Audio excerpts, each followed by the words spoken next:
rolling. Welcome back, everyone. This is episode 167 of the Jiu-Jitsu Dummies podcast.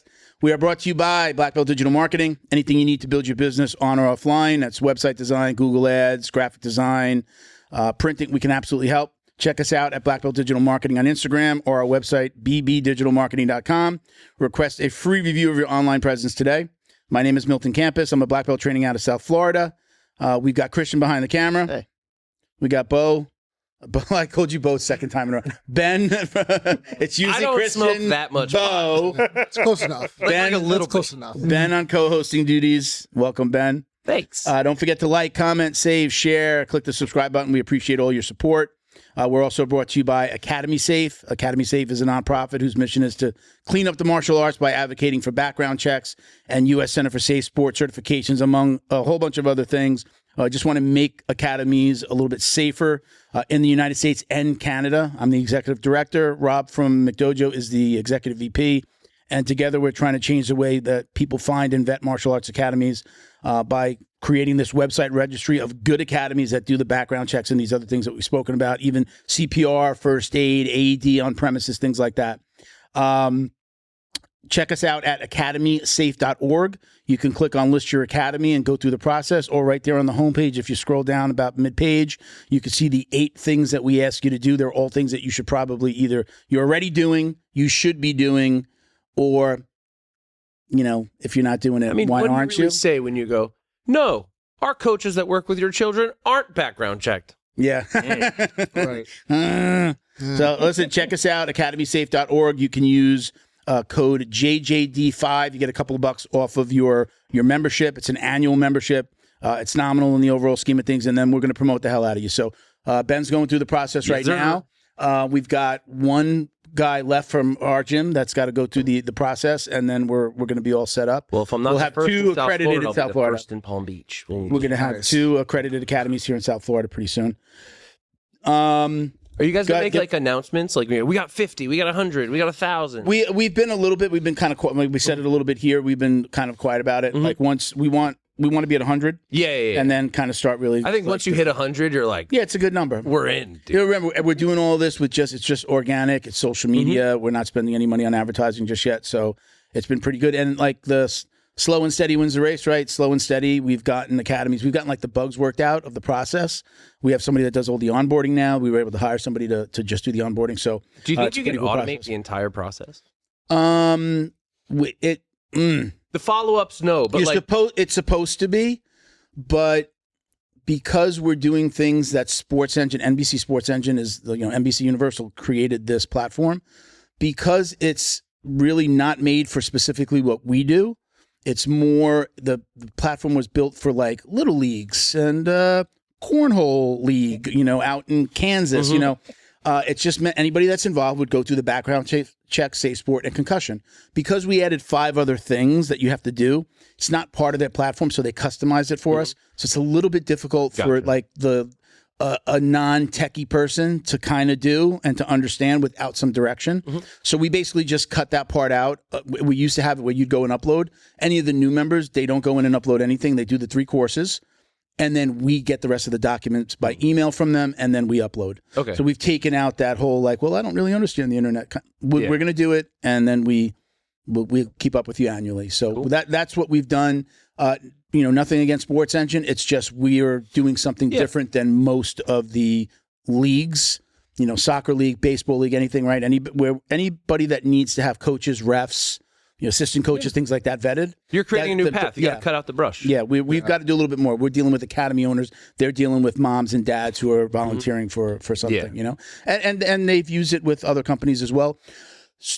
NBC Sports Engine bought a company called NCSI, who's the company that actually does this with like USA Wrestling, and lots of other organizations use it, but they only had the sports, the background check and the safe sport. They didn't have anything else.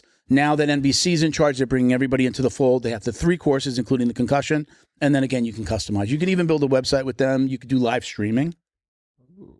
You can live stream an event through the platform, but again, these are like bells and whistles that we don't need. Yeah. We're just worried about getting the certification so that we can give them an accreditation. I've been trying to figure out how to live stream my IKF events. I'm going to talk. I'll show you potentially how you could use this platform to do that because you remember you have access to the streaming portion. So like, let's just say like a coach could stream because he wants to show the parents what's going on, like parents that can't show up, maybe that you want to show them practice. Okay. You could potentially do that. So we haven't used it because we don't have a need for it, but we could potentially talk to you about it, like show you how to use it. And maybe we can offer it to the other coaches. It doesn't cost us anything more. So we can talk about that. Sweet. All right. So joining us today, 2 training partners. I'm newer in the gym. I'm not even there, I think 9 months. But we've got law enforcement officers. We've got Leo the LEO. Hey, just got that. Yes. And we got Anthony. How you guys doing? The police officers down here. Yeah. You wanted to do it. Go ahead. What you want? Gotta give it to him. Give him a second. Okay, sorry. No. He had his moment to shine. We're good. It's out of the system. Law enforcement officers here in South Florida. Jiu-Jitsu practitioners. You are a purple belt. Yes, I am. Also a purple belt. Purple. Oh, you just got your purple belt on this last promotion, right? Very cool. June. Congrats. I got it last June. June. Yeah. Oh, last June. Okay. Or no, December. I'm sorry, last December. This December. Yes. Okay. And you've been a purple belt for how long? So I am purple belt and first stripe right now. Been for about a year and some change. Yeah. This is when you hunt your first black belt, This my is what we're doing. This is the time. You pick This is where we have fun. You pick the weak gazelle and you attack. I don't know. But Ben usually gets in about 2 Accents? 2 accents per episode. So far, that's one. Yeah, that's That was like very great. Right. We'll take Yeah, it. this is just from traveling, right? You're just traveling around the world, and you've learned this. Dude, I had most of these voices before I started traveling. It's like Really? I've always had a very eclectic group. I don't know. Yeah. It's just kind of attracted Sure. to me. And Well, I'm sure if you were training. yeah, even pre-training. Yeah, Like, oh, yeah. as strange as this will sound, I've been doing weird voices for so long. I'm not sure this is my natural voice. That's funny. Seriously, like I'm honest. Does that sound like me? No, I don't think it is. That's Who crazy. am I? Who am I? So talk. When I met you guys, I mentioned. I think Anthony was the first person I spoke to about it. I said, hey, immediately when I heard that you were doing something at the academy, I'm like, oh, did you bring Jiu-Jitsu into the academy? Were people doing it already? Are you adding to, or did you help start it? So when I first started working for the academy, it was implemented already. However, it wasn't as strong as it is now. There are techniques, there are certain things that Jiu-Jitsu, and one of the most important thing is that obviously ground control. It's the main thing we're trying to do now with law enforcement in general, because back in the day, and we're not saying that the old system, the old way, how it was incorrect. It just, I'll say it wasn't correct. it was just, it lacked a little spice in my sense. It lacked didn't work. We all know that it was just there's more striking. They're teaching you to strike. It was more striking, and then obviously when you see in the internet, you see online, you see TV, you see how law enforcement are, and when you see they're striking, they're hitting it looks very bad on us. They're It not looks turning very their hips bad in over. general. They're not pivoting. When we're trying to look and say shrimp now. What are you doing? Yeah. But it's to the point where we have to now not only show the requirements, but we also have to make sure that they have some sort of control when it comes to detaining somebody. Okay. Because a lot of the times now the newer generation of juveniles or anybody just in general, the lack of disrespect or the lack of respect for authority, it's not really there. Yeah. So whenever you're trying to talk to an individual or you're trying to, you're doing your job and you're trying to detain them, a lot of officers who are like many years, 20 years, 25 plus or whatever, they don't have that groundwork like they should. Yeah. And obviously, their technique is different because they were trained a different way back in the day. We're trying to change that up. Obviously, still keep the curriculum, but add some spice into it. Yeah. Leo, did you start jiu-jitsu like after you got on the job, or was it something you were doing before? For both of you, I'll ask the question to both of you. It was a couple of years after I started law enforcement. For me, it was, I didn't want to rely on my strength too much. And well, I mean, you don't look like you're that. a little bit. For me, I was way too strong. Look at this. The guy. I can see that. He's got his gun exposed over here on this side. Me, I'm like, okay, yeah, we don't need that. We're this close to being an open carry state. Then the sleeves come all the way off. Completely off. Yes. In uniform, no sleeve. No, but for me, it was, I've been in a couple of scuffles before jiu-jitsu, and you know, my strength and whatnot, I was gassed out. It just it wasn't working out to my benefit. And I've always wanted to do jiu-jitsu growing up, and my parents really couldn't afford it. So it was kind of a little bit after when COVID started, when things started calming down a bit. Was when I joined Coral Springs, and it was an eye opener. It was very it was very humbling. You know, you go into this gym, you're getting manhandled by younger people, even females too, and it's like, wow, a young female will choke you out. That opens your eyes, right? And then it's just like, I need to keep doing this. I need to implement this for my work and whatnot. And then had you been introduced to it in the academy first, though? So like some elements, and like, kind of touching on what he was saying. When I went to the academy in 2013, the curriculum wasn't like what it is now. It was very basic, and a lot of the techniques, looking back on it, doesn't really work.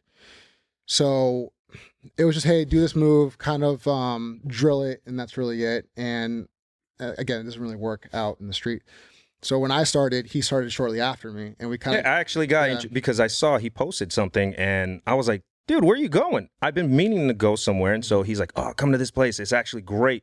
So I got introduced to our training school through him. Yeah. So let me go back real quick. So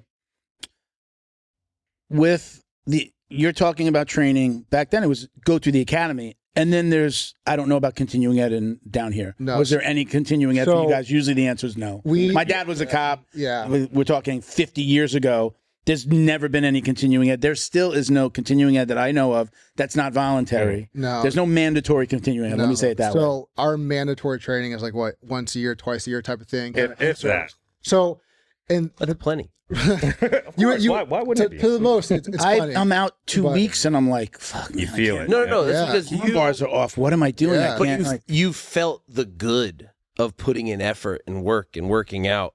Like, it sucks in the beginning, right? When you first start, it's brutal. Jiu-Jitsu hurts, man. Oh, my body was sore. It's like 4 to 6 months till you're like, okay, this is just the new zero. Yeah. You know? And that's hard for a lot of people. But at the same time, like, this is just my opinion. If you're going to be a cop, you're in a paramilitary style unit. You are predisposed to violence. If you can't handle training and preparing for violence, you shouldn't be in the business of violence. Yeah. Exactly. Yeah. Like, but I understand. We've talked to some people. They're like, the numbers of cops would drop so much, it would become a problem to secure things. So, do they have to wean it out, like in our graduating classes, etc.?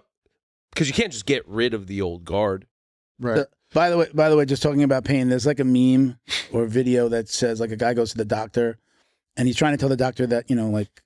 He's talking about his pain, and the doctor's like, well, how much pain are you in? He's like, well, what's normal? He goes, 0 is normal. 0 amount of pain is what's normal. He's like, I'm at a 7, I mean, we walk around with, I mean, I do. I think everybody does.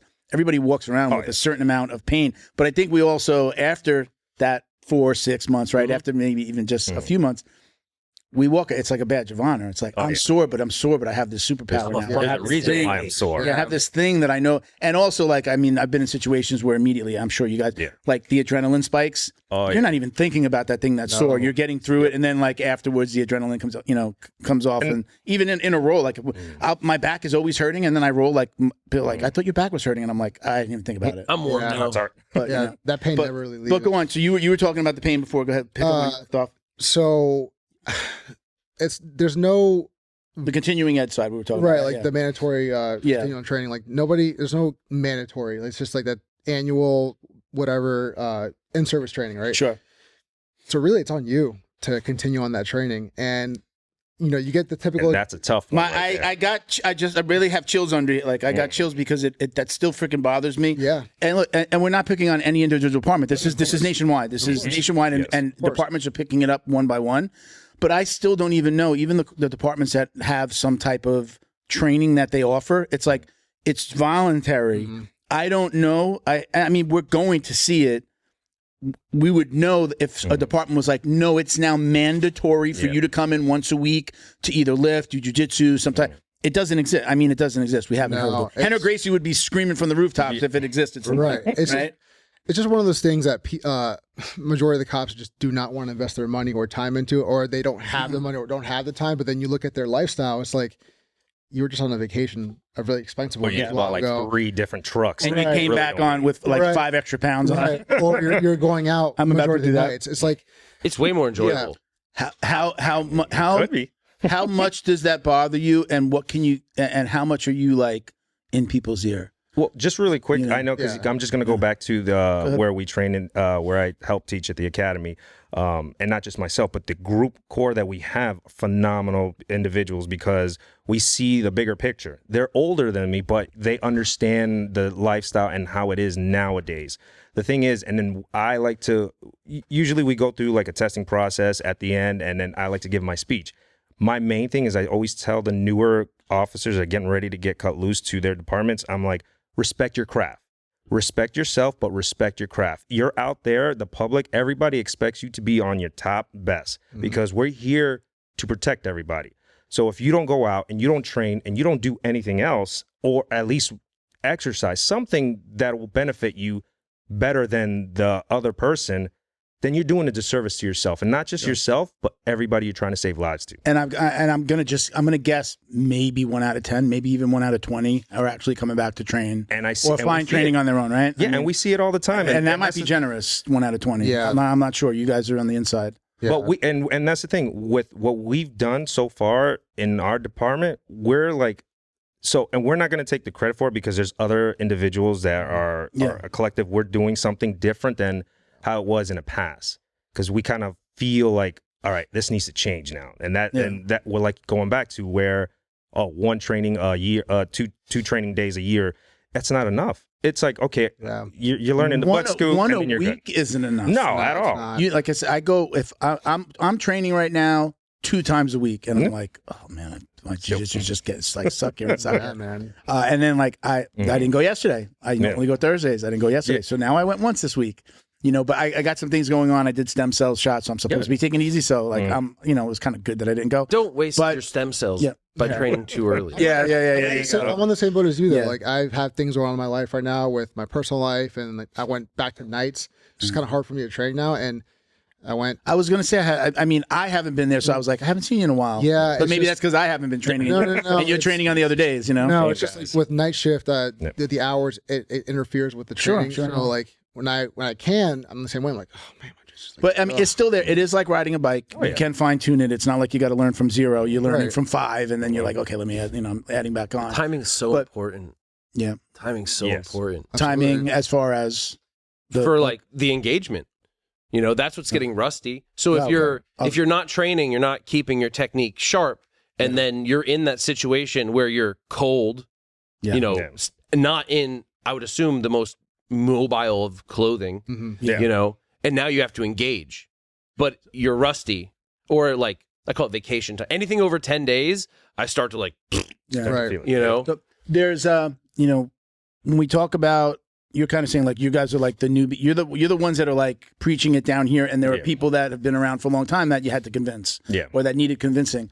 And that's the toughest. It's hard. It's hard to convince those type of people, man. This might be a stretch, but I've used this comparison in my own head, and I don't think that I've really said this out loud a lot. But in the movie Braveheart, right? The king is talking about like, how do we get the Scottish out? And it's like basically breed them out, right? That was his answer, right? He had the lords like have sex with the women on the first night of their marriage, right? So, but I've always had that in the back of my mind, like I'm saying, like in the most devious of ways, is like breed them out until they're just gone, and then their way of thinking is gone. So in this case, it's like, you have to, a lot of departments have said, like, we just have to wait out the old timers. When that old timer's gone, that guy that just doesn't get it, who went through the academy and has put in 20, maybe 30 years, and he didn't do jiu-jitsu, and he's like, look at me, I'm fine. You got to get that guy out of the way. We need him out, and we need somebody that gets it. Guys like you that take those positions. Isn't that what is it? Like only way to become change your sergeants, bureaucracy? captains, lieutenants. I mean, my thing is, you're still going to have those people around that do not want to invest their own time in training or money. But in all reality, what's a couple $100 in comparison to saving your life, or looking like a fool on TV or on video somewhere? God forbid you go viral. 20 million people see you. Like, There's videos I've seen. It's like, oh my god. I wish I would have. I don't even know how to search it, but I saw there's one video where fat male cop, female cop, and they're like dragging some guy like down the kind of the steps, and they fall. And I think it's like there's ice and it's winter and there's snow, and then it's just this like. If you just put the music to like Benny Hill to it, it was just like the person's trying to get away. I think they're at their house and they're trying to get back into the house, and they're sliding down like these wood steps, and they're both falling. And then like he grabs the woman.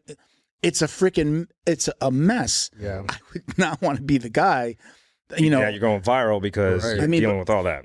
Yep. It is. There's really no like that guy's not getting punished by the department. That fat guy who is out of shape is not getting punished by the department.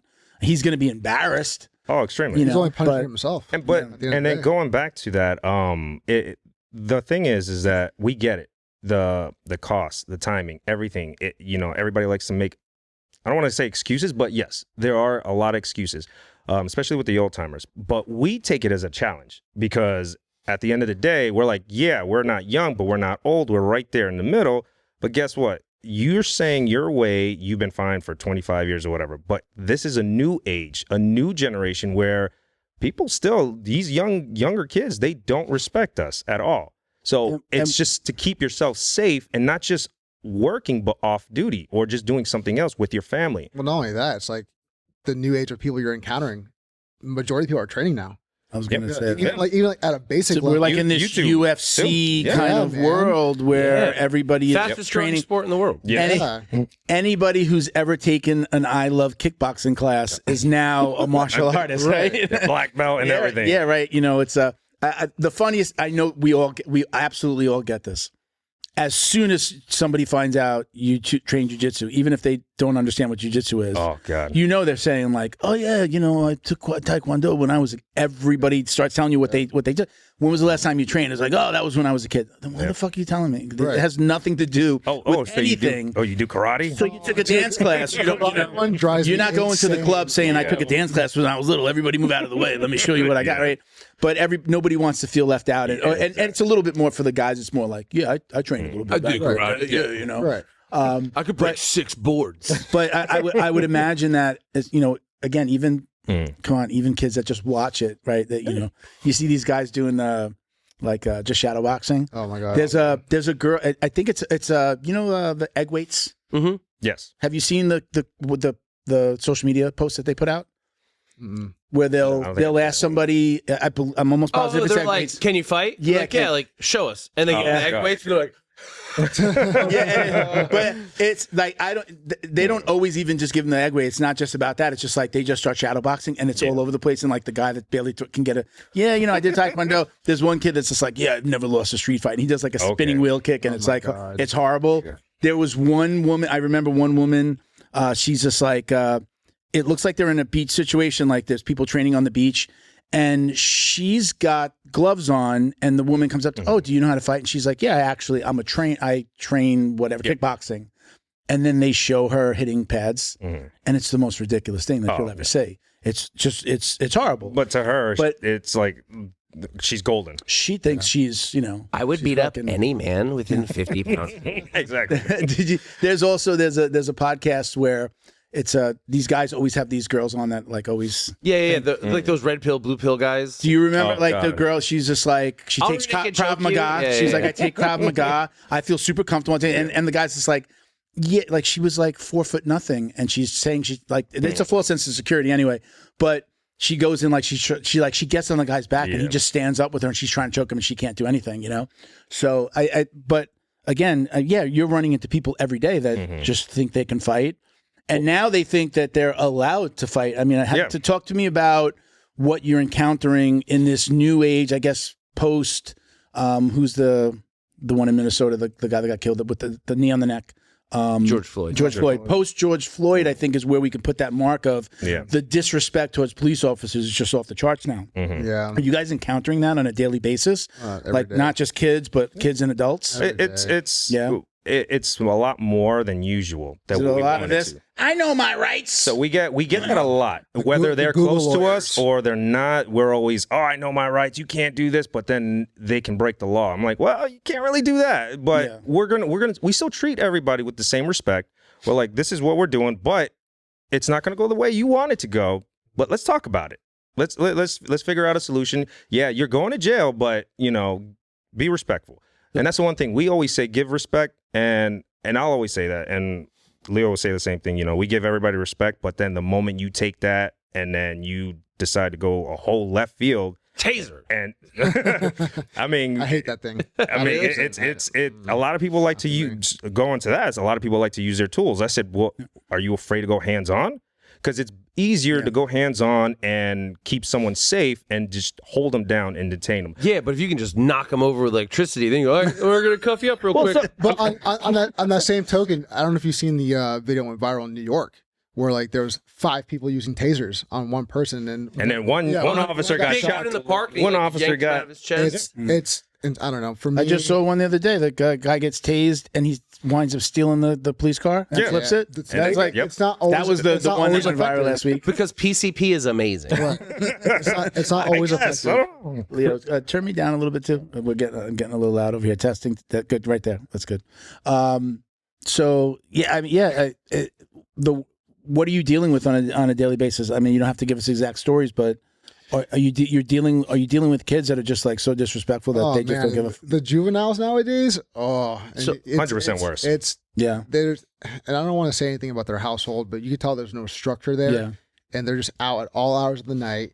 They just don't want to talk to you. They know their rights or whatever, and it's crazy. Yeah, it's a different generation, and they just don't have it. They're seeing those videos of people being like, "I know my right," and then but they it's think also that a medical condition now. It's a oppositional defiance disorder.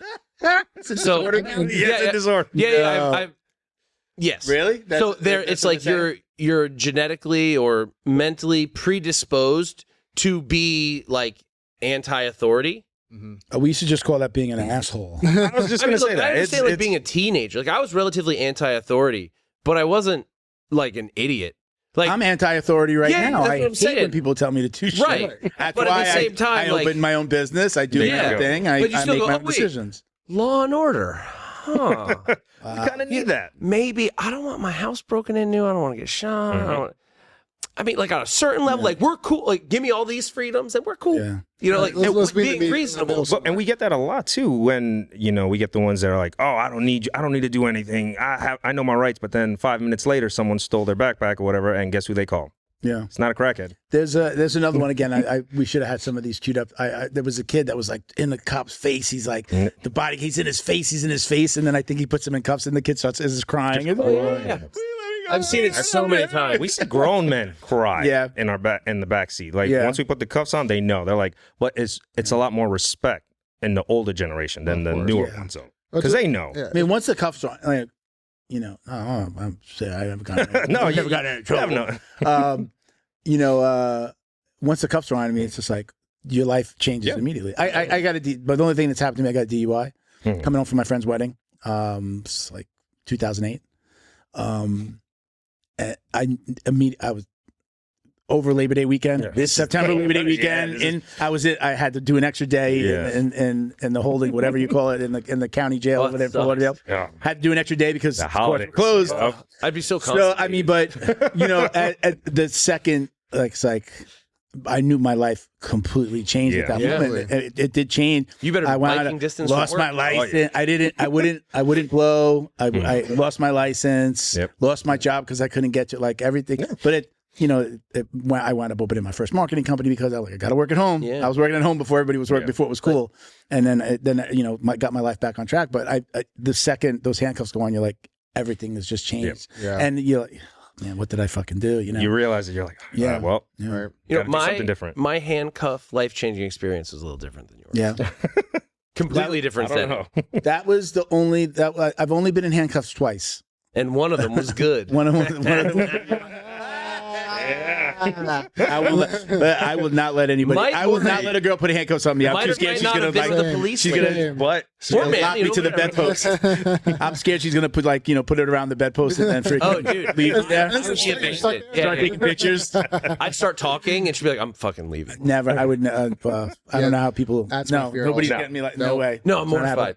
I don't even like it when we train and someone goes, and they do it when they're holding. I feel like, oh my God, no. Have you guys done have you gone to any of the seminars that like I went to a seminar to support a friend that came down to do one in, I think it was wound up being in Hialeah. Freddie Trillo did it with Brennan De Oliveira. BJJ Cops. BJJ Cops. Do you know them? He came down, they were doing it, and then I had them on the podcast the next day. Incredibly eye-opening because, I mean, I think I was probably at Brown, but it was just those little things that we don't learn doing regular, let's call it sport jiu-jitsu, hobbyist jiu-jitsu, whatever you want to call it. At least my experience up to that point, I was at my other school. So just those little if I put my leg here, all right, now I can mount them from the back, and this is how you put the cuffs on. Like learning that stuff was just it's just one more step. Oh yeah. It's just it's not a huge leap. Big. Yeah. Yeah, it's just this is what you would do. Okay, I see now everything was about, getting the hands behind the back and putting the cuffs on. But it was incredibly eye-opening for somebody that knows how to do jiu-jitsu and then to be like, well, I'm going to get on the force, I'm going to get on the job. You should be doing this. This is one little thing. So I know there are lots of seminars like that. I don't know. Have you guys ever done an outside seminar? Yeah. Between myself and Leo, we always gone to a lot of seminars. If I drag him to one, he's dragging me 2 more other ones. But we're always in the mindset of we got to get better. I can't stop in the middle of wrestling season and just go get a hip replacement is what the doctors want to do. I don't have time to take off. Since going to La Heel, my knee pain is 100% gone. I couldn't even run from here to the door over there. And then after completing the peptide treatment, I can run miles now. Anybody that wants to stay active, anyone that's involved with a sport, anyone that has young kids, and you want to avoid, number one, the cost of surgery, the rehab from surgery, La Heel is the place to go. Unlock the power of your online presence with Black Belt Digital Marketing. Their reputation management program ensures your Google business profile is seen by more potential customers. Black Belt Digital Marketing is your full-service digital marketing agency specializing in local SEO and reputation management. Boost your business today. Visit bbdigitalmarketing.com. Your success is their priority. We just got to do better. You got to invest in yourself. Yeah. And it's a tax write-off, guys. Yeah. It's a work expense. There you go. Yeah. So for me, in my experience with doing these seminars and whatnot, for me, I think the most realistic one that I've been to, and he's been to as well, is Ruben Alvarez, right? Yes. So his company, Paradox Training. Sure. It's a lot of techniques that he shows, and at the end, it's a live event with stimulus, so with a sim gun, right? Introduce a gun into a whole situation, things change. Yeah. It's so different. And then I also went to one called ShivWorks too. Okay. Yeah. Shiv? Okay. ShivWorks, yeah. Is it literally named for that? They're going to using knives? Knife stuff. Well, we've worked with knives. Yeah, in there. During the training. They make knives. Yeah. So, but Ruben learned a lot of stuff from that company. I believe, I feel I saw something he just recently launched now his own thing, Ruben. He's launched his own thing. Yeah, so he's been. And he does site working with ShivWorks. So Paradox has been around for a while now. Okay. But he learned under Craig Douglas and Brian. Okay. So it's pretty much he honors that curriculum. I think I might have seen something maybe it was an anniversary, a year anniversary. Yeah. He was talking about okay, we're so that might not that he just opened. Maybe that's what I saw. Right. But I saw him talking in front of a class and thanking people and mentioning he was giving them props. He always gives them credit every class he goes to or he teaches. But for me, that was the most realistic training that I've ever had. I saw that he does a lot with it. It's gun retention, right? That's a huge part of it. Gun retention in your conscious thought. Obviously while training, because you're training for gun retention. But when you're on the street and you're actually, I guess, entangled with somebody, how much of your conscious thought is on gun retention versus appendage control? Well, for us, it's different because once again, we go into the training mode. We know what we're doing. We're, and not to say we're experts or anything like that, but because we've had years of experience of training, we know not to do pull out the gun immediately because now you're introducing something, a weapon. You're into a escalating. fight. Yeah, you're making it worse. So we would rather, hold down, have control over somebody where the normal law enforcement officer may not have that experience, may not have that training. So they're easily quick to either pull out your gun. Well, I'm saying taser. Once you've entangled, once you've started, once your hands on, are we going gun hand? You know what I mean? Because we got to control the arm, but we also got to protect the weapon. Of course. So for me, and we've obviously through training, we learned this too. You're always conscious about your firearm, right? I think it's a very small population that knows how to manipulate your holster. Because like if I'm They're funky. It's like 2 or 3 steps, right? Yeah, like so- a flip, a clip, and a pull. So if you're facing me, you literally have to do it in reverse, right? And a lot of people don't know how to manipulate my holster, right? Yeah. So you're always conscious of it. I don't want to say I'm not worried about it, but if they get a hold of it, I'm not entirely like Somebody's not going to put their hand on it and like just Right. it's very low percentage is just going to grab it and pull it out. It just doesn't come out. Now, okay, since we're talking about terminology, from here on out, guys, manipulate my holster is in the nomenclature. And if they do a good job, they can just pull it out. Right. There you go. So to answer your question, yeah, you're always conscious about it. I'm not always entirely worried if they grab it because you can just get them off of it and go from there. But it's always in your mind. But the more and more training you do, the more you could multitask, worry about that, subject control, and let's go on. Are you guys able to, or are you advocating already? It's great that you're learning and you're bringing it in, but like some of the companies that I mentioned, Jiu-Jitsu 5.0, EFC's been on a bunch. Have you thought about like bringing those in, or even a Ruben? Like I don't know if Ruben does like the come in and like you've gone to him. Yeah.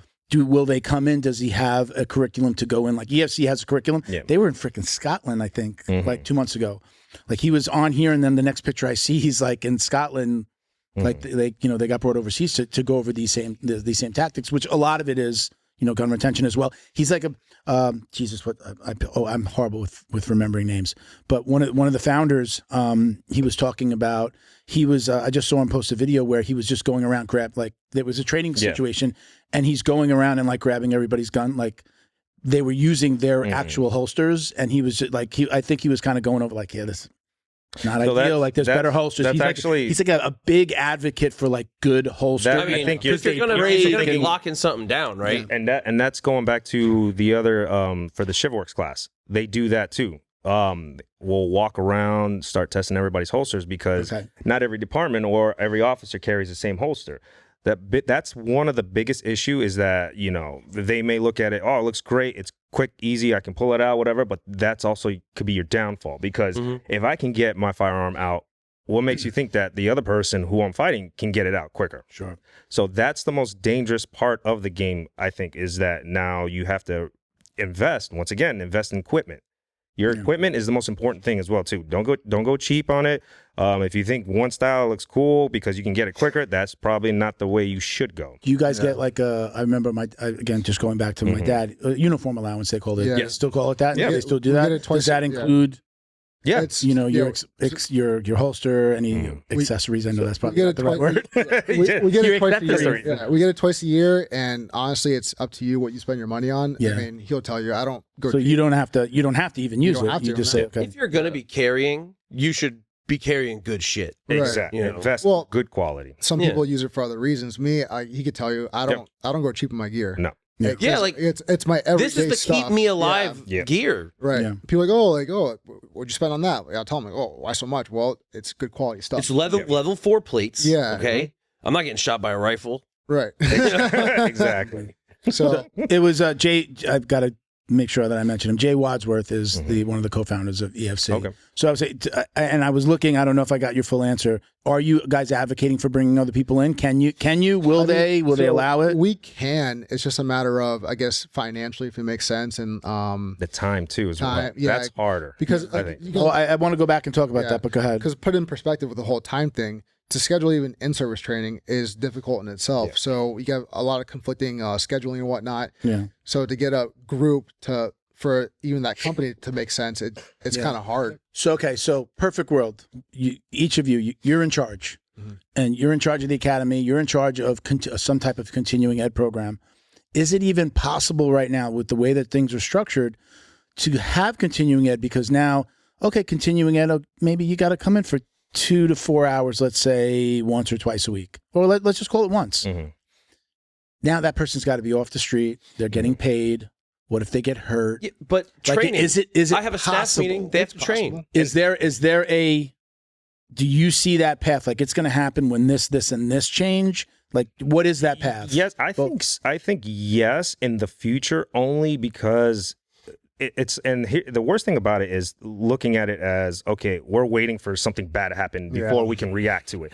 Why wait until something bad happens? Like, let's training that scenario. But the thing is, and you just said it too. You said that other people are complaining. They may complain about getting hurt. Yes, but you can get hurt in your job too just by jumping out of your car. Well, and you're more likely to get hurt if you don't know what you're doing. Exactly. Wait, what do we like? Spazzy white belts are the reason why most people get hurt. You can get twisted up in practice, or you can get killed at work. Exactly. Yeah. You know, like. But I mean, from the LEOs that we've spoken to over the years, that's a huge part of it. It's just like, okay, money. I've got to. If they get hurt, now they're on disability. I've got to pay them for the training. They're not out in the field. Do we have to hire more officers to now cover because they're training, like those things? But at the end of the day, I look at it as how many times have we seen like New York City settles a $50 million lawsuit? The answer, right? Like, isn't the money like the money is already there in like the lawsuits that you've lost? Exactly. Right, and that's every day. Like we hear about the big ones, but you know these big cities are getting sued all the time, and they're like either settling or they're these ones that we're not even hearing about. Yeah, like the money is there. You've just got to put it in the right place. Exactly. My opinion of it is that it's actually a more easily solved problem than you think, right? You mandate like you have to go to your staff meeting. You have to go to your pre-shift meeting. Yeah. Right? These are all things that are on the clock at work. So including the training. Right. I would figure for the wage of one cop, for the year, that wage goes to this person who does an LEO-oriented jiu-jitsu class 5 days a week, maybe 2 classes, whenever it might be, and his job is to teach LEO-oriented jiu-jitsu. That's what he does. 5 days a week, 10 and 12, he teaches. You can do it on your shift, before your shift, after your shift, coming on, whatever it is. Do they give you like I've heard some departments give like I don't know, call it a stipend or like kind of like if you go and are training, there's like here we're paying you extra for that. It's just like we're giving you a stipend or something. I've heard of it. It's just overtime. Like I mean, you get overtime. It's more so, okay, you're doing this on your own time. You're doing this, you're training, you're doing whatever it is, but that's you decided to do it. It's not so like, but that's what. Do you know of departments that do that? Like there's departments around the country that say, "Hey, I've been hearing if you train, do this." Like even like I'll talk about it from like a health perspective. Like my wife's health insurance company used to basically like we got a discount based on, are you getting a physical on what you eat? Like you had to do, you did certain things and your premiums went down. Is there anything like that for any police department around the country? I'm doing these things, so I'm getting, again, either a stipend or I know it's not, you're saying it's not happening here. Is that happening anywhere else? I feel like we've spoken about it, and certain departments have been like, yeah, we get a little bit of money or they'll cover a class. I know some departments, like yearly, if you do like this physical, you get like money or like time off or something like that. But as far as like a regular stipend to go train, I mean, I've never heard of it. No. Is utilizing what already exists part of the answer? Meaning, yeah, reward me for going to my training in the gym that I go to, because developing the whole curriculum might not be in the cards for certain departments. It's going to be based on a culture shift. It has to be. Yeah. Like the whole breeding out thing that I was saying. It has to be set early on. When you come to academy, hey, we do PT every day. We do physical contact every day. We do, I don't know the appropriate abbreviations, but whatever it is, like live action work training. Sure. We do it every day because we're going to have to do it every day. So you've got to be good at it. Ben, but you're making too much sense. Yeah, that just makes that. You're talking about common. You're talking about common sense, Ben. I know this is bureaucracy. The things you were saying, it all makes sense. In the perfect world, I agree with you. It all makes sense. When you got like 5 when you get levels of people to go through to get it to the top. Bureaucracy is the problem. So when you get off the street and you go into possibly an officer role, lieutenant role, captain role, I don't know the structure. As it advances, what'll happen is in 30 years from now, when you're like nearing your retirement age and you're near the top, now the people under you have been seeing, oh, not only is this what he believes, but he has led by example, which is the biggest thing. You can't trust a guy who doesn't lead by example. I'm your leader. Do this thing. You don't know how to do that thing. Over here. Yeah, like, so as you go up the ranks, it's important though, because like what I've noticed, at least from some of the cops I know, they don't want to go into bureaucracy. They don't want to go into like, it's bullshit. Those guys are the problem, which I understand. But if you're going to change things, then you have to take that thing that you necessarily might not want to do and take care of it, because you're not going to be on the street forever. Yes, you're going to miss out on a couple of years, but it's probably better paying, better benefits. When I went to that, and you can actually make a difference. When I went to that one down in Hialeah that I mentioned before, there were two guys. There was a cop and there was a police chief that they asked, like, "Hey, don't get me on camera." They wouldn't do, respectfully. They wouldn't do the group pictures. They're like, we don't want to let anybody know we're here. But there was a freaking police chief there, and they had him talk. They didn't record him, but they had him talk, and he was just like, "This is amazing." I don't remember what department it was. "This is amazing. I've got to bring this back. I've got, implement." Older guy, like, I don't know, didn't get a report back. But I think it's literally getting somebody on the mat, or at least getting them to a training class like that, and being like, why are we not? Why are we not changing more quickly? And that's what we do with where we're working at. Not just myself and Leo, but we have other guys. Like I said, there's a small group that we train and we do certain things, and we like to bring that because we're showing them, hey, look, this is what we need to be doing. This is, we're not just playing around, rolling around, hugging each other. This is we are. I mean, sometimes if you want to, but I mean, it's all fun and games. But it's like, okay, this actually works because we're doing this and we're doing that, but we're also showing like the higher ups saying, look, we're not just out there, for kicks and giggles. This is what we're showing. We want to bring this to the table. We're trying to change how the old curriculum was, because as we go and we go to different like seminars and stuff like that, we pick up a lot of things. And obviously when we show stuff at our place, once again, we pay homage. We say, look, this is not what we created. This is what we learned, and this is what we're bringing, because this is a different style now. Now, the main thing is what we always say is, it's not just going to help you out here in our job, but let's say you're at a supermarket and someone just acts crazy and decides to go after you. That old lady tries to grab that last honey melon, and you have it in your hands. It's mine. It's my honey You might melon. have to tune her up. And you're and you say, hey, you need to get back. This is my honey ham. Yeah. But at least now you have some type of training and you can, defend yourself without immediately going out for some type of tool. Do you see how he turned melon into ham? Yeah, he did. he said melon, bro, not ham. I heard ham, so I was like, all right, let's go ham. I had an old coach that used to joke about, like, like for the hobbyist guys, he's like, this jiu-jitsu's for aisle 9 at Publix. When you get into an argument with an old lady over the last like jar of peanut butter, like, this is like, understand, what you're doing. Yeah. It's like, I'm teaching you jiu-jitsu. This is good jiu-jitsu, but he would make the joke about, he would be like, street fight, aisle 9. Like, do it this way for aisle 9. Do it this way if you're in a street fight. And you're like, so always funny, but it made the point of like, you don't have to come down like, like the hammer of God and like on everybody, right? The jiu-jitsu, right? The gentle art's supposed to be about. Hey, if grandma gets lippy, grandma gets right. Definitely get it. Oh wow! Take your butterscotch candy and shove it. But to kind of touch on what you were saying about the whole like it has to start at the top type of thing. I mean, you got to think about it also, especially with city agencies. Like we work for civilians at the end of the day, like city managers and all that stuff. So don't hit them. How big is your department? We're about like the police department itself. Like 120 sworn, give or take. Yeah. Okay. But like our chief has to answer to the commissioners, Sure. right? And if they don't agree with what we're bringing, then it's kind of out the window. And at the end of the day, it's all a budget thing. Like, but doesn't data help? So like, since you guys you work in the academy, do you work in training as well? So I'm a general instructor of the state. I teach defensive tactics at our agency, but I am looking into the whole academy thing. But you do defensive tactics in the department. So knowing what you know and training how you train, you got to assume that the volume of complaints, physical misconducts, or police-based assaults have diminished. So which means you have a paper trail, which means you have data, which means you can present said data and be like, okay, this might cost more to put in, but look at these court ruled payouts of X dollars. Well, we've dropped our numbers by, I don't know, 10, 15, 20, 30, whatever percent, which has saved us an accumulated $50 million in lawsuits. You can hire 2 instructors. I think EFC, last time we interviewed him, he talked about that. He's like, we can show you the data when we come out of a department, especially they go into a department and then also training instructors, and they're like level 1 instructor, level 2 instructor, level 3. So they'll come back.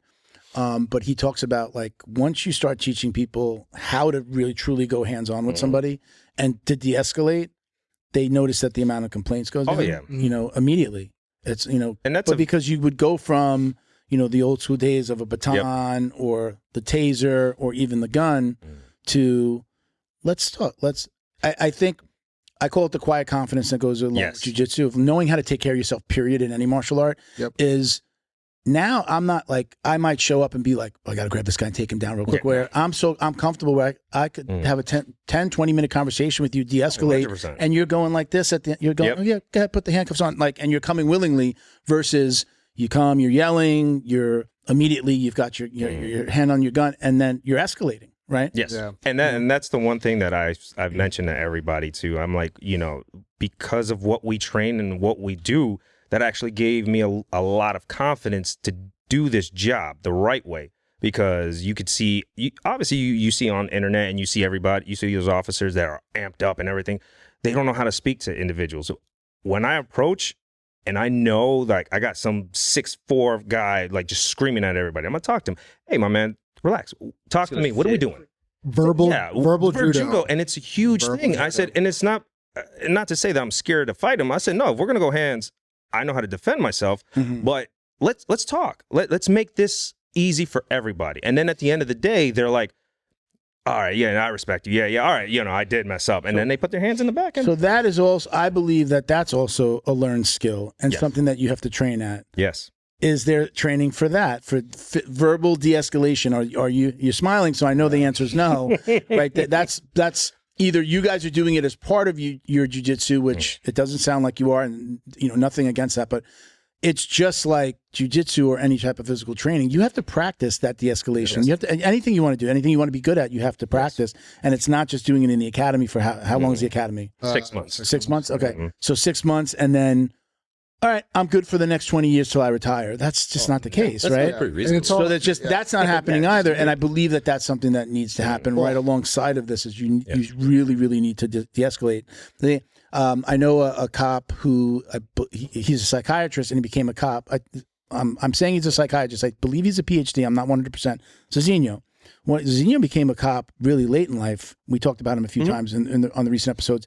He's at 10th Planet now. He's was really close with Laborio. He's an ATT guy. He's at 10th Planet.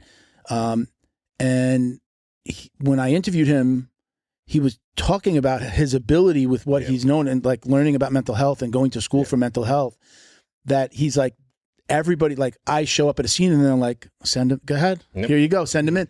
Because he's like really, really good at being able to listen and de-escalating. And again, he's so comfortable because he's got his jiu-jitsu that either I'm going in and I'm talking this guy off the ledge figuratively, or, you know, I can go, if I have to go hands on, I'm not scared in either of those realms, you know? So, I mean, but again, you're talking about somebody who's trained, went to school for years.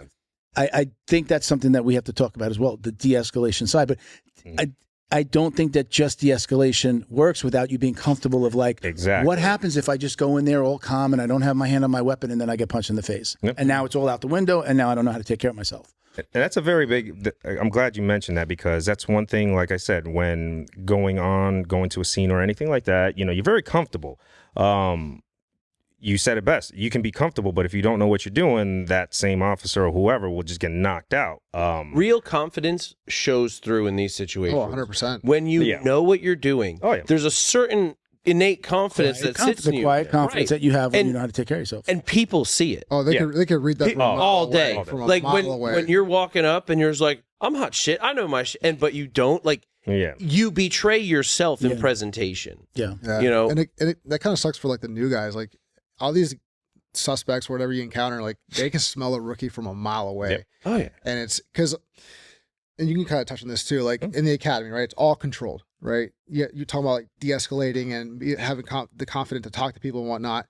A lot of these guys don't know how to talk to people. No. Like I have a normal conversation. Talking to people sucks. Yeah. Like, I mean, like it should be a normal conversation, not very like robotic. Like, oh, sure, I'm also, you know, like, no, we're people. They're people. Have a normal conversation. I'm telling you that will go a very long way. Some of my favorite videos, cop videos, aren't the ones where like somebody gets all like there's the fight and there's a scrap, where somebody comes up and he's like, camera in the cop's face, and he's just like, name badge, and give me your name, first, last name, badge, number, and who's your superior. And the guy just like rattles it off, smiles, and is like, in the moment is de-escalating. Hey, hi, how you doing? Yeah, I'm Officer Smith, badge number 1145.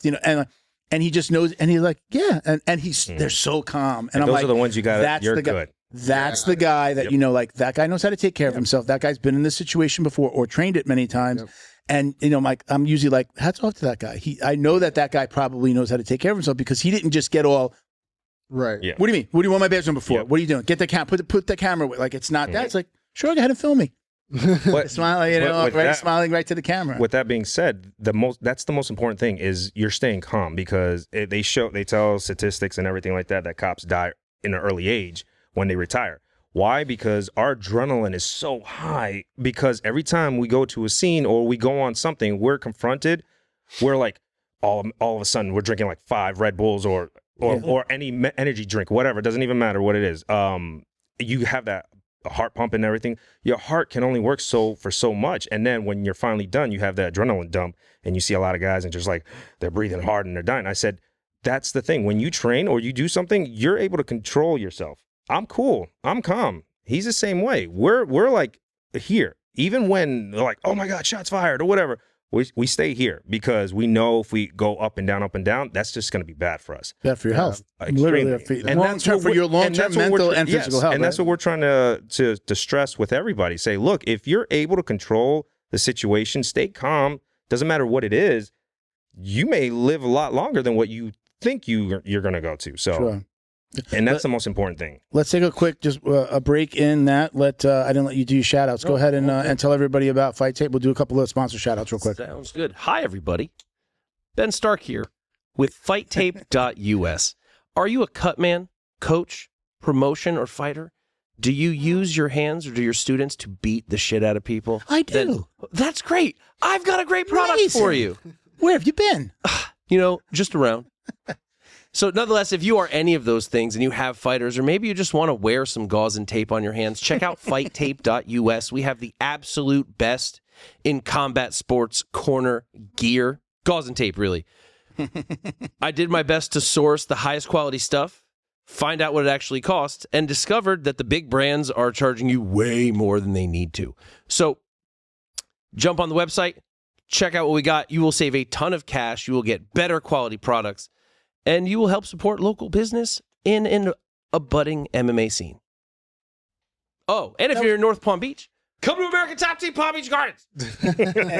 This episode will come out. What we have Combat Night coming out on Monday or Tuesday. You want Mitch?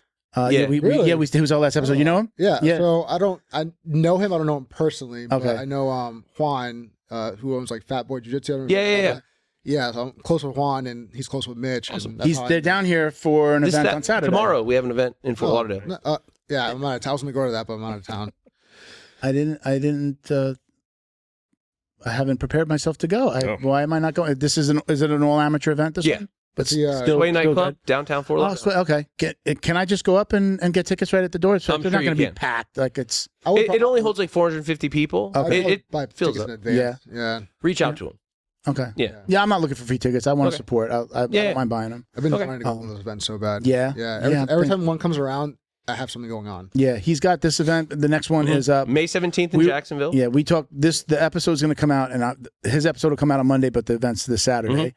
And then the next one we were talking about May 17th, Jacksonville. Yeah. That's a little far from me. Hey, it's worth it. Jacksonville, North Florida shows are always killer. They get bigger arenas. It's like Jacksonville, Orlando, and then Fort Lauderdale. They always figure it out. Fort Lauderdale's always Amy. I went to Laheel Biogenics. I'm about to do their shout out. We went up to Laheel to get stem cells, and then we went to he commentates for fighting. One of the voices you hear is that's him. The voice of the combat. Thank you for being here. You're the guy. That guy. I love it. He was, we were going up, and then they were like, hey, we have some fighters that are fighting. We got you tickets. Come with us. Nice. And I'm like, oh, it's combat. I'm like, wait a minute. My co-host here is the commentator. Oh, shit. So like Small World. And we went up. It was a great event. That was a lot of fights that night. Oh, yeah. It's funny how when they do the pro-ams, it's like 30 fights. Yeah. It's funny how connected people are, So like it's a small community. So I met Juan for Fat Boy, and then I met Christopher from Retro Grappler. That's where I got all my I know him, and yeah. then Mitch. It's Yeah. all they're all connected. I say jiu-jitsu is 2 degrees of separation. Yeah. Like you can pretty much, I know at least in the United States, probably you can really do it maybe 3 degrees of separation when somebody's like international, but you could just go like 2 degrees of separation and then, like, oh, it's know him. Yeah. I'm 5 steps from Mieta. Like if we go From by who? lineage. The guy who taught the Gracie's jiu-jitsu. But he's dead. Yes. But you're so Maeda, how'd you say his name? Mieta. Mieta? Oh, Yeah. you got it with a little accent. You say it the right way. I'm like Maeda, right? I would say Maeda. Mieta. That's like American. America. We're the real jiu-jitsu. American jiu-jitsu. It's Been around it's longer. Maeda. It's Maeda. But anyway, we went up to Laheel. We saw him. So Laheel has 3 locations in Florida: Lakeland, Brandon, South Tampa. They've got another one coming soon. We like to say you don't need to go to Mexico for stem cells, and a lot of people still don't know that. I went up. I got red light therapy, laser therapy in my back, stem cells and exosome shots. I'm gonna go. I can't do it on camera. You're not gonna be able to see me. I couldn't, I couldn't like throw my leg up without grabbing it to like tie my shoes, put my socks on. And it's been a few weeks, but I was just at my house the other day, and I just threw my leg up, and I was like, oh, I couldn't do that before. I have to like go like that. It's like brand new. It feels brand new. Not yet. It's not brand new yet. I'm early. I'm hoping it's part of that. When And you so I see hope that how it gets difficult better. it is for him to cross his legs, how dangerous is his guard? I don't even. Let's not get into rolling with him. It's Oh God, it's that bad? It's just painful. It's a We'll miserable just say that. It's a miserable top time. pressure. Let me hurry up and read this. I want to hear more about me. We're not smiling. He is, and he's just laughing, and we're like, God, get You off can me. tell by his build, top pressure. Well, Half guard, well, smash, heavy well, shoulder, forehead. We'll, Yeah. we'll get into that. Let me do this because Sorry, I want to be clear headed, and I'm going to maybe record them talking about me. You already are. So, like we say, rolling every day is tough on the body, but pain doesn't have to hold you back. At Laheel Biogenics, they empower jiu-jitsu practitioners and really MMA competitors as well to recover faster, train harder, and achieve peak performance with the power of regenerative medicine. They're helping athletes stay on the mat and on top of their game. We're going to get Stacy, one of the owners down here, and she's going to bring, he's a gym owner, black belt gym owner. I think they're going to come down together, and we're going to do an episode probably sometime this summer, before the end of the summer. If you're not local, I say Tampa, and everybody's like, oh, shit, Tampa, I can't get up there. 4 hours, not that bad. Not a problem. You can schedule a free telephone consultation. So, obviously you're not going to get stem cells by mail or by telemed, but the process is pretty easy with same day treatments. Like I left, and now I'm going to be ordering the BPC 157 and the TB 500. Going to stack those 2 that are supposed to be helpful in on top of the exosomes and the stem cells that I got. So I don't have to go back. They'll send them to you. Again, you just don't have to go to Mexico to get this stuff done. And everybody, you actually went to a competitor in Mexico. Yes, you sir. did that whole thing. I had a buddy that went down. I put him together with you. He came back. He couldn't walk. It's like for months. Yeah, I guess it was like basically like inflammation, and it was horrible. And he was You just won't like, respond to me anymore. He did. I was like, yeah, Ben had a great stem cell Yeah, treatment. I talked with him for weeks. And he came back all jammed up. Yeah, and I mean, I don't know the extent of it. I know he had like more bone displacement stuff, but what do I know? he literally, when he was leaving the facility in Mexico, and I know that it's not everyone, but he left the facility. He's like, the way he showed me, he was walking out of the facility. He goes, I had to walk. This is how fast I was walking into the airport. He's like, it was horrible. Maybe he's the one out of 100 or whatever. But he definitely had some problems, but I would send him here now. Again, 3 locations in Florida: Lakeland, Brandon, South Tampa. Don't let pain or injuries hold you back. Schedule your free in-person or telemed consultation today at Laheel.com. So that's LEHELEAL.com, LEHEAL.com.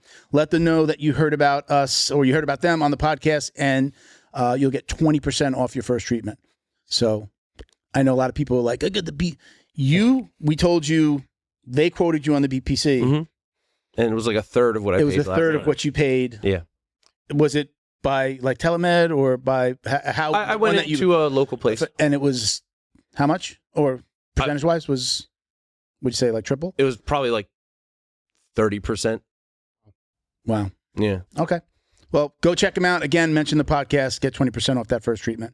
And then last but not least, my Sorry, I'm all out of glasses, guys. Did anybody get glasses in the stuff that I've done? Fortunately, not yet. I gotta talk to the crew over at Leo Optics, the bamboo sun. Well, hey, I always get right. You got the. You could do. They'll put any color stripe on there for you. I'm pretty sure the two of you could take them from him. Yeah. No. We're going to talk about that. Okay. So, Leo Optics, check them out. They've been with us for a really long time. They also support Academy Safe, so check them out. Use code JJD for, I think it's 20%. It is 10% off your order. And again, want to thank them for all their support for both the podcast and Academy Safe. All right. Okay, guys, so let's go back to my top pressure. What were we talking about? You want to go first? God, where I couldn't breathe the entire time? Wait a minute. I was asking about his guard because he seems to not have much hip mobility. I'm good. I'm not. My problem is my back. So, like coming up fast or hard, like that's a little bit more difficult for me. But I do play a lot of like Z guard, lockdown. I'm super comfortable down there, and he is. That's what she said. Hey-o. You guys have. I've probably thrown the lockdown. Yeah. Yes. I felt that maybe Do you once guys or not twice. know the lockpick?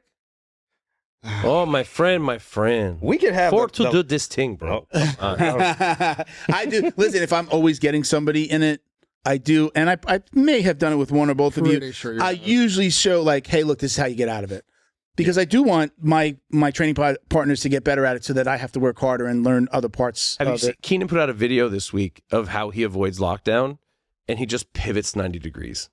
It's the simplest shit. There is, so if like I'm locking down this leg, all you have to do is put it under your like windshield wiper and sit on it, and then you can't do it. It sounds easy. It sounds easy. It is. But then Meanwhile, there's his weight is I'm going to tell you, okay, as a ways to fellow loosen big guy, you up to get it get it in. since three of us are pretty freaking swole, all right, we can talk about swole jitsu. Two of us. Okay. I rely on skill. I gotta rely on skill. I gotta rely on that one. As a guy, if you have a nugget on you, and you want to get yourself out of trouble, especially fellas on bottom, you can't be too you take this and you put it here, and you get yourself your underhook, and then you just look at them, and they let go of things. And if not, you just make their head touch their back. He does that. I do it. If he's in my guard, he'll put his forehead right and like under Sternum. like in my. Oh, ribs. that's an interesting one. And it's the most annoying thing I've had ever. somebody do that to me, and I heard a pop, and I had pain there for quite a while. It's not a fun feeling. And So as a semi-big guy, I got to rely on certain things. Emphasis on the semi. Semi, but Like, big like guy I when said, he never mind. so I got to use what I can, and like you said, use your head. I said that during dating. You know what I'm That's saying? what I'm talking about. Gotta use There we your go. Gotta use your head. And I was like, all right, well, let's see what I can do. And I picked it up on a lot of the black belts that we have in our gym now. I take whatever they give me. And So do you go head and diaphragm because that's as far as you can reach? It depends on the person. Like if I'm there, it's there. But if I can reach up, like you showed, onto your chin, I start moving my head. I start maneuvering around. We have 3 black belts Kind of in our lose friends and gym. alienate people. Just 3 black belts that I could think of offhand that are like 6'4". Oh God, Marshall, Garth, and Yeah, I worked with that Gigante. one, Gigante. that big white guy. He was The massive. kid? Yeah. Marshall. Marshall, when we were doing he came to the seminar, Yep. and Marshall was looking for a partner, and I'm like, here, you can go. I left working with him, and I was like, you can go right here, because I didn't want to drill with Marshall. Bro, the amount of thumbnails that sliced me, I was like, I'm good. I'm gonna go sit down. So you're talking about in the guard. Yes. Are you doing that in somebody's half guard as well? Yes. So I like I said, I pick up a lot of things, obviously, because I like to train with a lot of bigger guys, 6-foot guys, because at the same time, That's easy at our gym. I mean, at least the black belts. Well, everybody is kind of taller than me in our gym, but that's fine. It is what it is. I get it. Who doesn't want to give someone a little head? You know, You try to do a little, but a little goes a long way. You know what? That's true. See, and I've heard that from one of my married friends. I tried to find like certain moves, certain positions that will work for me, and they're like, well, why don't you use this? Why don't you use that? Use your head. That's what it's there for. I said, okay. I think they were talking about thinking. I was hoping that. So I don't do that a lot. You know who he does? It's the weirdest thing. And when I asked him about it recently, he's like, I don't even know that. He's like, I didn't know I did that. Andres, who came from my school as well. Do you know Andres? Okay. Have you rolled with him? Yeah. He does a double under, Yes. Oh, but he puts his head right in your nutsack. Has he done that to you? Not yet. we haven't been blessed for that. Have yet. you noticed that it's only Milton? You remember when I told you that you look good?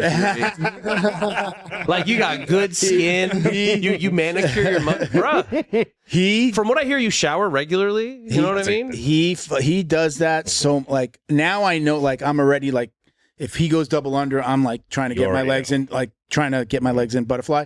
But I'm like, so he goes under your butt, or he goes like. So if he's in my guard, and like if let's just say I have an open guard and he goes under to do double unders, he will take his top of his head and put it right in your nutsack And start moving. But like, let's say I'm fighting him and I'm pushing down the double unders. He's using he's using his head as another like. All right, here's your defense to try to get past. Here's your defense.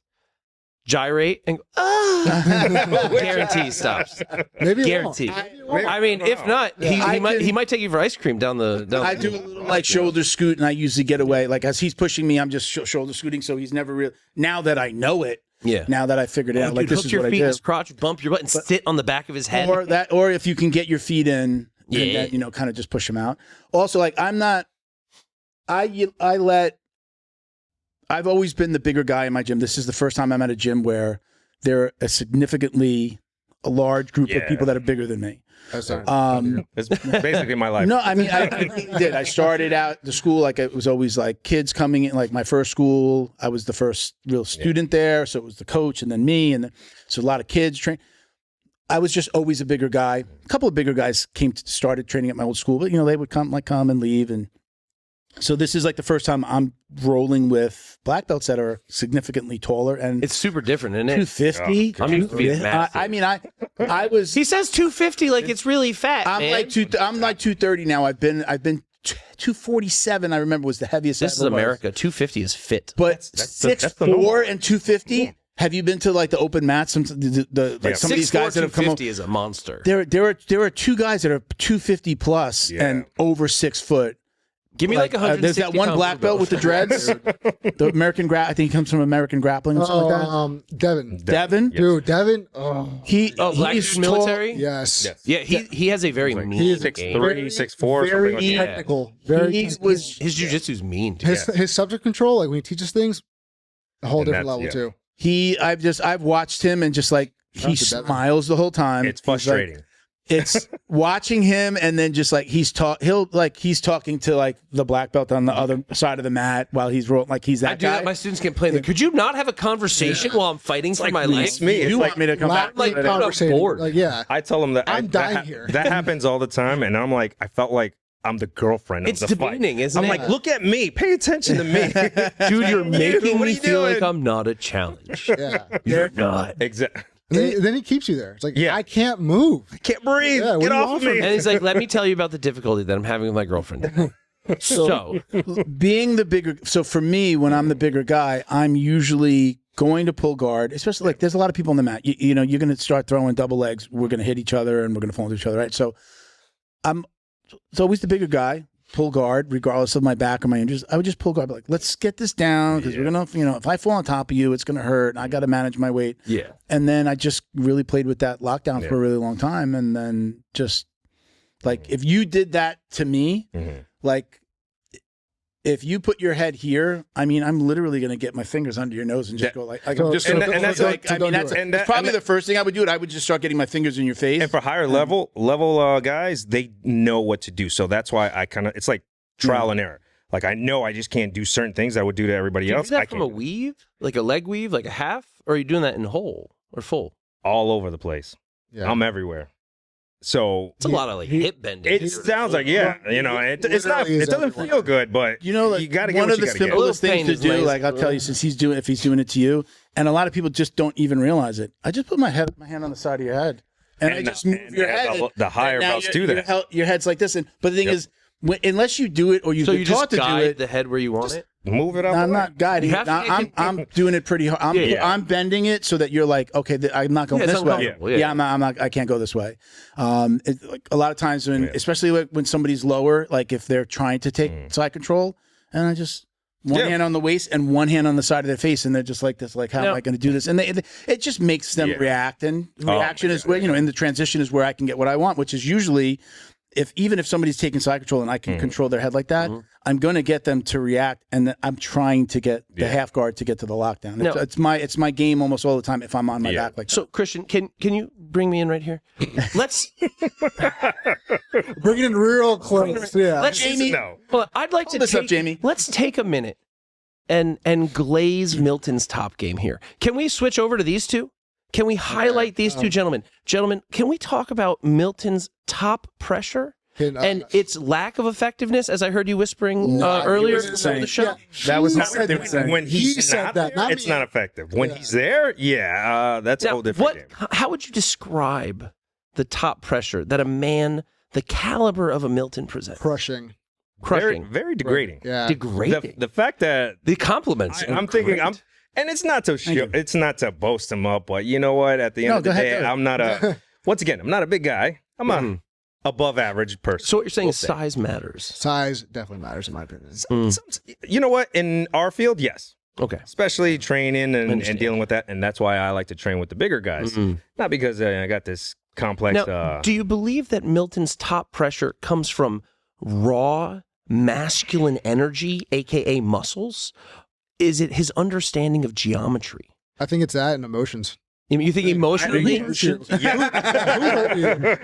He takes his crushed emotions and then uses them to crush. So my first school that I trained at for 2 years, my coach was 5'8", 265. That boy Like thick. 265. He was big. He was big. He was he stopped at brown belt for judo, I believe. I don't think he ever got his black belt. Oh, his case black belt in jiu-jitsu. Disgusting. He was, he had like, I think he won worlds at one point under black. I think it was like brown or under. He was legit. So for my first 3 or 4 months of jiu-jitsu, I basically was like getting privates. There were other people that would come, but like I had my black belt. Maybe there were 4 or 5 people in the class, but 2 hours a day for 6 days a week. Saturdays was open mat. My girlfriend at the time, who I wound up marrying, was just like, really? Like I would go and have to open maybe at 5 and then get home at like 10 after I closed the gym, clean the mats. She'd be like, 5 hours? Really? But that was my first, my first 2 years was like that. It was 6 days, and I was in my 40s already. 6 days a week of doing jiu-jitsu, no less than 2 hours a day, and doing stand-up, and doing, we had a Muay Thai coach. So it was like very quickly, like I wrestled a little in junior high, so I had a little tiny bit of wrestling, and then you're working with somebody and they're constantly teaching you. He was 265, short, but his game was take them down and crush them. So my first 2 years, I didn't pull guard. I don't even think I ever did anything with pulling guard. It was, he would take you down, like, or he taught you to take somebody down and then take their will away, like literally crush them. There is such a, oh my God, the feeling of watching the light of hope of escape leave their eyes as you're man, I've seen that. The cockles of your heart. I remember that. I remember that. Meanwhile, you had this guy talking shit like, oh, ha ha ha. I'm like, how do all those muscles help you now? Let me tell a quick story because, and I guess I'm not trying to blow up my own head, but we're on the mats one day. I think he was on the mat. One of you guys was on the mat, and then somebody walked in a little late, and they came on the mat, and then probably he said to him, one of you guys said something to the other. They were talking about my top pressure, and I was like, "Oh, you guys have been talking about me." They had been talking about me. So flattering, isn't it? So I'm hearing that they were talking about me, and I was just like, "Oh." You ever seen that? And it was about the top pressure. It was about not being able to escape. It's like they're in the cage, and then like they're fighting whatever. The coach is in the background, like, "Oh, get out of this, get out of that." And the guy's like, "Hey, stop." I'm trying. That was me. Just stand up. Yeah. I'm that guy in the corner. Hey, come on, you can do this. Do that. Bro, he's not even that big. He has me in side control. I'm trying to shrimp out. Get out. What's that classic one? It's like the absolute division, and it's a dude who's like 400 pounds, and the guy's like $130, and he's just holding his gi like, use your hips and get up. So there's a little bit of a trap there. For me, there's a little bit of trap. I actually don't like mount. Because if I do mount and I get reversed, or if you sweep me, I want to get to the lockdown game. And if you have swept me, I'm not really in the right place. I'm too high, right? You're going to be in my guard. This falls right into BJJ After 40 seminar, my guy. You pick them past. So when I do, I'll do a little soul crushing. A little. And then I'm really trying, a lot of the times, I'll do a little like neon belly, but like really light to like get off of my base so that you will sweep me. But then I'm going right into the lockdown on the sweep. So you've swept me, yes, but it's for me to get the lockdown, and then I'm right there to either do the pee-pee splitter or to sweep. Is that a banana split? The banana split. Wrestlers call it the banana split. My old coach used to call it the pee-pee splitter. Gotcha. One leg is in the lockdown, the other leg's on the shoulder. It's miserable. What's the other name for it? Pee-pee split? Electric chair. The electric chair. Oh, so I'll do the electric chair, the electric chair sweep, the submission, a little pressure on the knee too. I need to But I'm introduce actually you to a doing, great big guy like, position. in my mind, that even me on top is I want to get to the lockdown. At least that's what I've been working on for the longest time. So like when I'll off balance myself so that somebody will sweep me after getting crushed. They're like, oh, I got a way out. And as soon as they sweep me, I'm going right into the half guard, either a Z guard, or if I can get the lockdown immediately, if our legs tangle the right way, boom, just go right into leg. As a big guy, it's a total bait situation. As a bigger fella, I want to introduce you to something called asshole mount. Asshole mount. Yeah, because you are an asshole when you're in that position.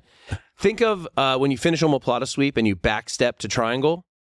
Okay, finish an omoplata sweep. So you're sitting on their arm, it's under your hamstring, and then you back step to triangle. You just showed this the other day. This is the video you showed the other day? No, Okay. different. So once you do that back step, instead of using your knee as a pick to like get their head, you just extend both legs out. So you're literally sitting with your butt on their sternum, one leg over each shoulder, and you can grab an arm. Great for mounted triangles, great for arm bars, but they are carrying 100% of your body weight. Yeah, I've been there. Dead center on the sternum, and it's so satisfying. Just the soul crushing. I do like a good like mounted triangle or like an armbar from there, like sitting on their chest and then just grabbing that head. You ever make someone like dry heave from Kesagatami pressure? No. Oh, that's good. We like you, and that's great that you guys mentioned that, because a lot of the techniques that we use it at our department, and we like to fight the guys because we always get challenged. Oh, you know karate, or you know this and that, and everybody. All the big guys, they want to challenge us. We're like, guys, relax. We're just here to have some coffee. Like, take it easy now. Yeah. But they're like, oh, let's go, let's fight. So it's I don't know about him, but for me, it's very satisfying to see someone like you said, soul crushing. But I said, it's not for us showboating. I'm just showing you. There's a light, especially when it's buddies. There have to be moments where the light goes off. Yes, we are the worst. I can beat you up. The more of an asshole. So I gotta show you. My old mentor, Clean, developed a thing he calls the heart stopper, which is just side control, but it's disgusting. Just pressure. It's horrible. Like he literally is like, I can feel your heartbeat slowing as I squeeze you. Oh my God. Which is a little excessive. And then so he was teaching a seminar at my school, and he does it to me, and he makes me fart. And he just turns. He's like, Stark, you got to change your diaper. And I'm like, no. He just squeezed me hard. He's like, okay. He sets it back in, does it again, and he goes, that sounded wet. Get off. The other side to like, for me, the other side to the heavy top pressure, again, it's a little bit, it's like, it's about I want to get the reaction. I don't want to mount. If I'm going to move from that position and it's not going to be like you're going to sweep me into lockdown, the north-south. Yeah. That's the other one. I'm just grabbing your neck, and it's and I'm convinced. I like going. Nobody to this day, like nobody really teaches you what to do when somebody goes completely north-south on you. My friend. It's very, very like nobody's teaching that. So you better Jeff find Munson? it on the video. You know Jeff Munson? Yes, he's the king of the north-south. Okay. I trained with him for ages. He does a little something like this behind the neck. I will show you details that will change your north-south choke, into a whole different thing. People tap out before you even set in. Yeah, and it's all Munson stuff, and it's made for like the lat spread. So if you have a back, bro. I saw one with him. I know he does a video where he shows a whole bunch of different finishes. So like normally if the finish is here, can't finish a guy here. He puts both of his arms on like. This cross is under your neck, and then he's just crushing you. So it's an upside down wrist deck. He's like, thumbs up, good job. Yeah. So look, you can right behind the neck. You finish guillotine grip, you get a 2-inch raise. You finish double wrist, you get 4. And then as you slide back, your pec tendon will cut through the throat. But and he did it no where power. He goes like this, and he put his right here. chest on your face and just crushed you down. Pulls toes. See, I'm convinced that a lot of the higher belts and anybody who has more experience than us will come after us because they love fighting law enforcement. They're like, oh, this is legal. 100%. We can take their souls right now. There's And it's like, car, what are you smoke a doing? joint. There's always Like, a where the joke, but cops at? I don't feel like that. I don't feel like I'm doing that. I like to roll with anybody. No, but it's always like, especially for our school where we go, it's nothing but family. Like gotta we love, fight and the I power, love that. brother. I love the fact. I'm like, hey, this is your chance to. You're safe. You can legally fight on law enforcement and be okay. And we're like, okay. I would say this. If I know I'm rolling with a law enforcement, I might try to get like that double chicken wing. Just see if I can get someone locked. I mean, if somebody was trying to get you like, hey, like in a cuffing position, I'd be like, I got asshole. Yeah. So, I will say though, I do enjoy the fact that we have a lot of black belts with all sorts of different. it's not like, games. just so you know, That shit's other not gyms normal. aren't like this. Right, No. That's why I'm there. right. Between law enforcement guys that are there, I think a heavy law enforcement presence, even whether retired or not, and the amount of black belts are on the mat, that's very telling. Cops know when shit's going on. If you learn that something bad was going on at the gym, you would probably leave because you don't want to be involved there. When shit hits the fan, you don't want to be the cop that stayed around. And then to have that many black belts, especially ones that have been there from like very young, like white, purple, you know. How long has the gym been there? It's gone through several ownerships, but like it's gone to a student, I think, or maybe two, at least two. Because I know a lot of the gyms in Coral Springs, I didn't notice until after ATT headquarters closed, because there was like They all went. 70 black belts who then went just to- dispersed Yeah. into Coral We Springs. have So- at least what, like 10, 9 or 10 black belts, if not more. No, there's like it's like 15. There's 15 total. Not everybody comes all of the time. Right. But I know at the promotion there were 20 black belts on the mat, Yes. and I believe they said like it was between 3 and 5 were black belts that like came to visit that day. Yeah. But there were like 20 black belts on the mat, Yeah. so it's like we have like a total of 15 with the new guys. Yes. With the new, it's like 15. Well, we had like 3 or I think 4 get promoted. Yes. Right, in the last promotion. So it's easily 15 or over. And then Andres came over. Andres came over. I think again we're over 15. It's very telling because black belts also know the guy. Been around long enough that you know who's the asshole, who's doing what. So you mentioned a gym again, 2 degrees of separation. Yep. Everybody knows what's going on. And then again, they know the gossip, they know the bullshit, and it's like, you know, the bullshit free nature of that gym is what I like. I also do like that they'll ask black belts to show a move. Like my old school It was blows like my one mind when that person. shit doesn't happen. Anytime I get a visiting brown or black belt, I'm like, Would you like to show this is the something? topic we're working on. Do you have something? Do you have your own stuff? Do you have a specialty? Yeah. How long are you here for? You want to you want to share? That they let you do that. My second class, I went on a Monday, then I went on a Thursday, and that second class, I think it was Gigante X Mito. He's like, "Hey, do you have anything from here?" And I was just like, "Yes, I do." Thank you. I was like chomping at the bit to be like, "Oh, I was just going to work it when I was training the move of the day with my partner." I was like, "Hey, you can do this. This is what I usually do," and I helped coach when I was a white and blue belt. So 8 years later, getting to do it again, I love it. It's besides doing jiu-jitsu and talking about it, I love to train or to show somebody like if I can help you not make a mistake, I see what you're doing, just do it like this. And if they're a good receiver of the information, because you gotta want to be taught. Some guys are like, well, you're not my coach, you know, like they have that attitude. They might not say it, but they have the attitude. They have to be. So I'll usually ask, like, "Hey, can I show you something?" I'll always ask, "Do you mind if I show you something? I want to like overstep my bounds. I know I'm not your coach, but like in this environment, it's like, no, you're considered a coach. Oh like, no, all the black belts are considered a coach. We love it. We love when everybody participates in something. Like when you have your, everybody has their own style, Different perspectives. Why are we limiting to one style? And like you guys said, you see other gyms and do that. I'm like, okay, cool, that's for you. I don't like that because your style may not work for me. Yeah, but if I'm learning from you and then you show me something else, I'm like, that's great. Now I got different ways of handling stuff. Of course. Yeah. You definitely, strength, height, body type, all those things. Well, body type, all those things play in. So you do have to hurtful. I had it's all love. I could show you pictures and video of me training with a 400-pound training partner at my first school. 400 pounds. He lost like 80 to 100 pounds when after he got into jiu-jitsu. 400 pounds. He couldn't do a triangle. He couldn't even get off his back sometimes. Don't you limit So we had to do, we had to, like, when we would show a move, like, we would have to work it for him. Yeah.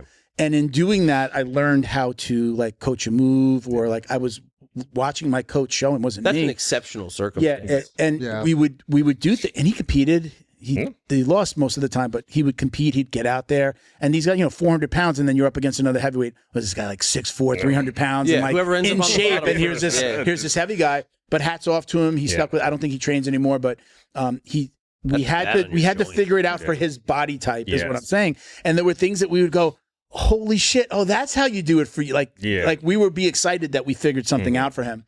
So I mean, all those things play in. So it is good if you're good at receiving the information. And then honestly, like, I still take it home and I'm like, YouTube. And I'm like, they don't know. Nobody knows this, or the counter, or the escape of the thing that we learned, so that when we go back, then I'm like, I have something for you. Exactly. All right, guys, we got to wrap it up. I'm gonna ask one question. We usually do a drill down at the end, but we got to be out of here at 2, and we got like 1 minute left. So I'm gonna ask you the most important question that we ask every single guest. We all do gi jiu-jitsu. So, do you or do you not wash your jiu-jitsu belt? 100%. I do. Yeah, I do. I saw his face. I do. So Every training class. I do. If I didn't break a sweat that day, and I'm not saying I spray So Lysol, basically, clean if he it. rolled with you, he doesn't have to clean it. Just a little Lysol spray. Always wash No. your belt. Oh, yeah. Please. Losers. I always basically had 2 belts, except for I have a second black belt, but it has the white tip, and I don't compete, so I don't wear it. But So hold I've on, always had 2 belts. White tip is competitor? Yes, usually because you're not putting stripes on it. So I was told the opposite. I was told white tip was a guy who never competed, just studied and became a black belt, and red was the competitor. Well, sometimes it's required now. Like some organizations, like you can't wear your. I think they did something where you can't wear the red. You had to just all black belts just wear the white tip, so there's not all the stripes on it. Something. I originally thought it was the white. The white tip was I'm a black belt, but I don't instruct. That the red tip was more about I'm an instructor. But from what I understand, it's like from what I understand, like this is over your it's head. a competition belt. I thought it was a competition belt. I just don't wear it. But every other belt I had 2, so I would just throw one in, and then the other one would be in the bag, or grab the other one while that one's drying. At black belt, I started to Lysol it, and then I also had a client that had like a kind of like a defense soap type of company. So Neutral Zone Clean. You guys maybe see me with the spray. Yes. I put it in my hands. I wipe it on my face. But when I go home, I spray either that or Lysol. I kind of go back and forth, and then I just hang it and let it dry. But I'm washing it at least once a month. Oh, Even if like once a month. If you're rolling up, we're doing sit-ups, we're dragging ourselves, we're doing the Lieutenant Dan's pulling ourselves, right? We're doing all that shit. Rude. I should say you guys are doing that shit because I don't do those. I haven't warmed up in 7 years. So Purple belts. I don't go to warm up. So you're still rubbing. Yeah. Like there was all the kids on the mat before you. There was and look, they clean the mats at the end of every day, but you're still getting all that. So in my mind, it's still dirty. Oh yeah. And I'm just post COVID, I think a lot of people Sounds a little changed. judgmental. I'm just saying. I've always washed my belt. After every training class, Yes. gi, belt, the wash. Prior to black, gi went in. We know who Belt- the teacher's pet is. There's no magic from not washing I your don't belt. want to. You ever give another cop a ticket in their patrol car? Never. All right, we got to wrap it up before Christian throws us out of here. I've been training Jiu-Jitsu for 4 years. In 4 years, I got hurt 6 times. I received stem cell injections in my wrists, elbows, shoulders, both knees, and I got stem cells recently injected in my left index finger. After a week and a half, I was right back at it, going the way I like to go at it. At Lehil Biogenics, they're friendly, they're patient, they answer all the questions you might have. Educate yourself. Call Lehil, ask about stem cells, and see where it takes you. Unlock the power of your online presence with Black Belt Digital Marketing. Their reputation management program ensures your Google business profile seen by more potential customers. Black Belt Digital Marketing is your full-service digital marketing agency specializing in local SEO and reputation management. Boost your business today. Visit bbdigitalmarketing.com. Your success is their priority. Appreciate you guys coming on, man. Thank you. We appreciate that. Appreciate it. You are part of the group that I say, if you guys want to come back, if you want to bring somebody that you train with, please. We can always bring other people in. I love talking about the subject. Again, my dad was a cop. It's near and dear to my heart to talk about this. I watched him. I mean, he did his 23 years, and he's been retired since I was like 16. Wow. He's living the life. I told living a good life. He Awesome. he robbed the freaking monster of somebody. He's doing too well to be retired all the time. But I like talking about it because I also know the other side. Being the kid, waiting for dad to come home. Yeah. None of this was a thing. Jiu-Jitsu wasn't a thing. Martial arts wasn't a thing. Continuing ed. Physical education, he only had to qualify. You guys still have to qualify with your weapon once a year. Yeah. That's all he had to do, and that's it. And I used to watch him do jump rope, and he would run. Our next door neighbor was a cop. They knew each other from the academy. They moved next door to each other. They would run together. They were doing the things that they needed to do. But he didn't really work out and lift weights, and he wasn't doing any self-defense. So but because it wasn't required. So again, near and dear to my heart. Love talking about this. If you guys want you want intros to anybody, EFC, I know you got Ruben. I know he's great, but there's always other organizations that intros, or if you have anybody come down, let me know. We could talk about it before or after. Bring that person in. Yes. I had Ruben scheduled. Ruben canceled on me 3 different times. Not that I'm mad at him. He's busy. He had stuff going on. I know he was SWAT. He was yo, man, can we change it? Can we change pretty it? upset. And we never got to connect. Yeah. So if bringing him in would be cool. If you are you I'm close friendly with him? I'm close with if you ever wanted to bring him in, hey, same thing. If you guys want to bring somebody in, come in. We'll do it again. I love talking about this stuff. So just love talking about jiu-jitsu. Of course. So anything else? You got your shout outs in. You didn't just shout out your gym. Tell them where the gym is. North Palm Beach, Florida. Come to the most complete mixed martial arts training facility available. It's funny how he's saying it, but it's funny how he's saying it. But I feel the passion. I can see where he's commentating is very. Do you want to train wrestling with a Georgian Olympian? Do you want to train jiu-jitsu with an extremely decorated black belt? Do you want to train mixed martial arts with a Ultimate Fighter veteran and train Muay Thai with a man who fought in the arenas of Thailand?